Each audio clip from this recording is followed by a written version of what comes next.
Hey guys, welcome to another video. This week we're tapping into sewing machine parts, what they're called, and what they're used for. If this sounds like something you need in your life, stay tuned. We all know with each appliance and each new machine, you get an instruction manual. This manual lists out the parts of the machine, how to troubleshoot the machine, just all the information you need to know about your new machine, which makes sense. It is brand new. You've never touched it before. You have to learn how to work it. My sewing machine also came with a manual, okay? It gives you all the information that you need to know about your machine. Guess what? I haven't read all of it. It's boring. Oh, that was unnecessary. But for real, I have not read the entire manual. It is boring. I don't want to sit there and read word, okay? I'm more of a take action, learn from hands-on experience type of person, okay? That's a lie. I like instruction verbally, and then I'm a hands-on type of person, okay? So that is the point of this video. I am gonna walk you through the parts of the machine, and I'm gonna tell you what they do so you have a better sense of the items and the parts on your own machine, okay? Will it match exactly? No, it won't. My machine is about 15 years old, but it will be a good idea of what's on yours and how to approach yours with confidence if you don't intend on reading the manual or looking at the pictures, okay? So let's get into it. Okay, bear with me. My face is not gonna be in this video a lot, and that's perfectly fine. This part right here is the part that holds your thread.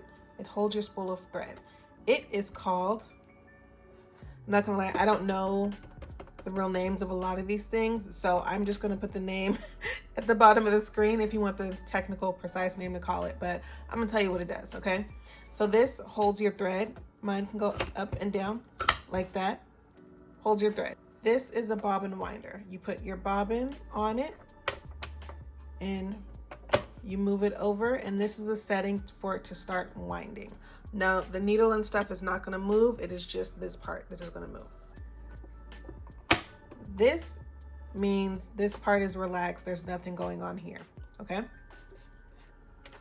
Also, excuse the dust. I'm not dusting this right now.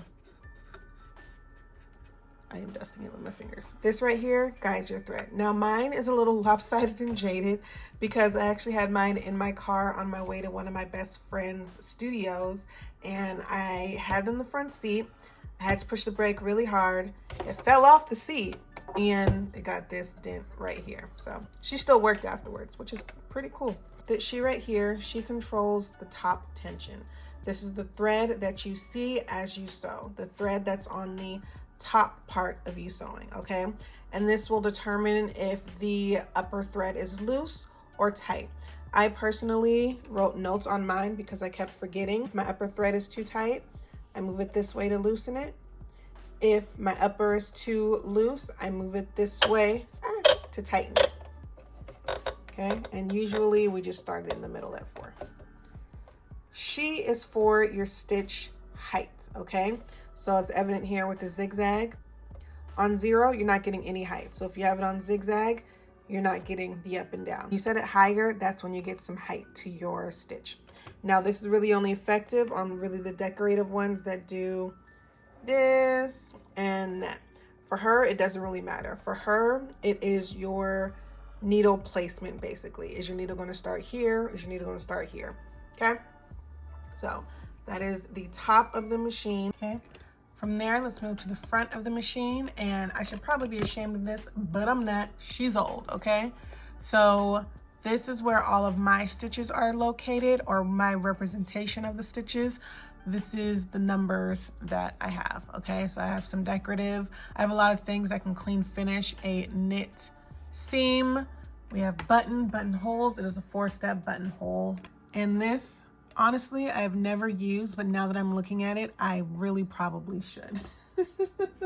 This will probably make buttonholes so much easier, so much more professional looking. This is called the buttonhole fine adjustment screw. And what it looks like is that it makes the zigzags either tighter or looser. And that will probably make so much of a difference in my buttonhole. I'm gonna try that, okay? Every day is a school day. See? 15 years later, I'm still learning stuff. For me, the numbers on the knob is how I select these patterns of stitches, okay? So if I want zigzag, I will turn it to 3. If I want this edge finisher thing, I'm going to turn it to 8. So this is my stitch. This knob right here is my stitch length. It determines how long the stitch is going to be. Typically, we keep it between 2.5 to 3. 4 is really for top stitching. Ideally, I would have a 5, but this one didn't come with it. So 4 would be for top stitching, 5 would be for like basting. This is how I would select stitches for stretch fabric. These are specifically stretch fabric stitches. Again, my machine's not the cleanest. It's okay, I don't care. This button right here,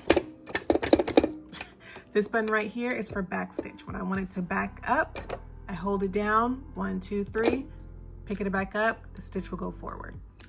And I do this at the beginning and end of the majority of stitches. The only time I don't do this is when it is a basting stitch and it will have to come out. And sometimes I don't do it when I know the ending of the stitch or the ending of the piece will be sewn together in another seam allowance. Those are the times where it's not really necessary. Now on the side, this is the knob that makes my needle go up and down. This is the power button, on, off. And this is where I plug in my cord, which for some reason is not plugged in right now, but I will show you that. That's where I plug in the power cord. So if I turn the knob, that's my needle going up and down. Now I don't sew a whole seam like this, but sometimes you may need to get over bulky fabric, or you need to slow down a little bit, watch the corners, don't pass a corner. This is also when you would turn that knob, okay? The hand wheel also controls this thing right here. This is part of the tension regulation, and it will go up. And when I thread my machine, I'll take it down, bring it up, and I'll make sure it hooks onto this piece right here. All right, so this is your presser foot. They come in many different kinds, shapes, and variety. It holds down the fabric and puts pressure as the fabric goes under to keep the fabric from moving out of place. These down here is called the feed dog, and that's what catches onto the fabric and pushes it through. These are the guides for sewing allowance or seam allowance. Your needle is down in a spot and it should line up to the edge of one of these to know how much seam allowance you have. Usually patterns do 5/8 of an inch. So if your needle is in the center, the edge of your fabric should line up to 5/8 of an inch for 5/8 of an inch seam allowance. This little lever right here releases the presser foot. Right here is my needle threader, okay? I can put the thread through here, and ideally it will grab the thread and pull it through the hole, and then I can just pull the tail from back here. So this is your needle. She gets replaced often when you're truly monitoring these things. But yes, your needle will change depending on your fabrications, how long you've been sewing with this needle and such. This right here, this little knob in the back is for my presser foot, moving it up and down. So it just gives it more power as it's trying to hold it down. The next part is this. This is my thread cutter. I was excited when I first got the machine to have that, but to me, it can be a little wasteful in that it creates very long tails, and I don't like very long tails. There is also a compartment case here that I do not have. I don't really use it. I never use it, so I don't have it here. It is just filled with sewing stuff, sewing tools, presser feet, and the small tools. So, okay, is that everything? Is that the machine? And the last part we're going to talk about is the foot pedal. The power cord plugs into here. One goes to the power, the other one goes to the foot pedal. Foot pedal goes on the ground. You step on it with your foot, and that is what controls the needle going up and down. The harder you press on it, the faster the needle goes. The lighter you press on it, the slower the needle goes. So now we've gone through the function of the main parts of the sewing machine, I think we should thread the machine. So we're gonna thread the machine. This is red all-purpose thread. I'm going to put it up top. My thread is going to come from this way from behind, And then I'm going to put it through the thread guide, come down this slot. It's going to hook under this area. And now the hook in there, I can raise it and lower it with my hand wheel. I want it up.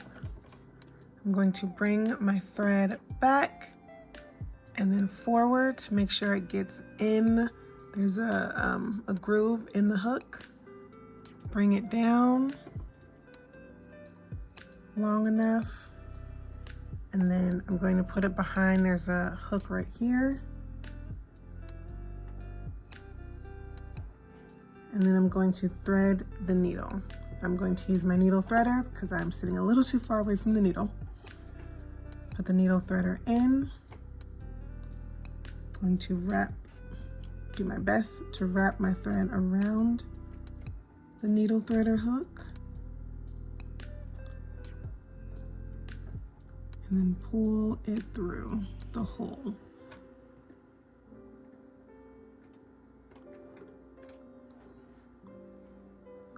Boom, boom. Needle threaded, okay? As for the bobbin, I have a drop-in bobbin. So your bobbin can either be on the top or on the side. There'd be a hole here and then you shove it in that way. I have a top load bobbin. Here's my bobbin. My thread has to go on the outside. So I'm holding my thread, put the bobbin in, drop it in. There's a groove here for mine, so I'll bring it around. And I'll leave the tail. I will close it. Okay. Now, holding the tail of my thread, I'm going to put it through the presser foot. Using my hand wheel, I'm going to drop the needle in, and it's going to grab the thread of the bobbin. I'm going to pull my thread, my needle thread up, and it has grabbed my bobbin thread. From there, I'm going to pull my bobbin thread, and now my needle is threaded. Let's do that again, but a closer view on each step or part of the machine. So I have my thread. I'm going to thread the machine. I'm going to put the spool pin through the center of the thread spool, through the center hole right there. My thread is coming from the outside, and honestly, the guides are on the machine, so you can follow that also. But following it across, I'm going to come to the thread guide, hook it in there,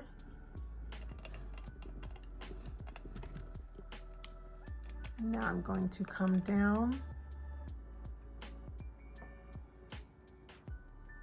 hook it underneath, and then there's this hook right here. If it is not up, I'm going to use my hand wheel, but mine is up right now. So if it were not up, I can use my hand wheel to put it up and down. Up, I'm going to bring my thread back and then forward to hook on there. Now I'm going to bring my thread down, make sure it's in the slot, put it behind this hook right here.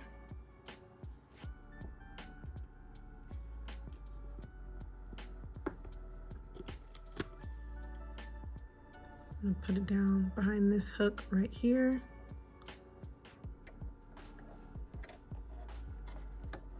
So right now I'm also still gonna use the needle threader. It's here for a reason, guys. So I pull my needle threader down, put the hook in the needle hole. I wrap my thread around it. And I pull it just so it won't come out. And then I bring the needle threader back through the needle hole. It didn't take that time.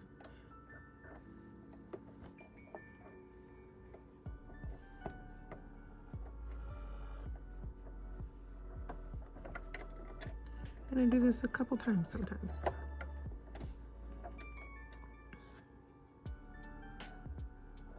Yeah, man.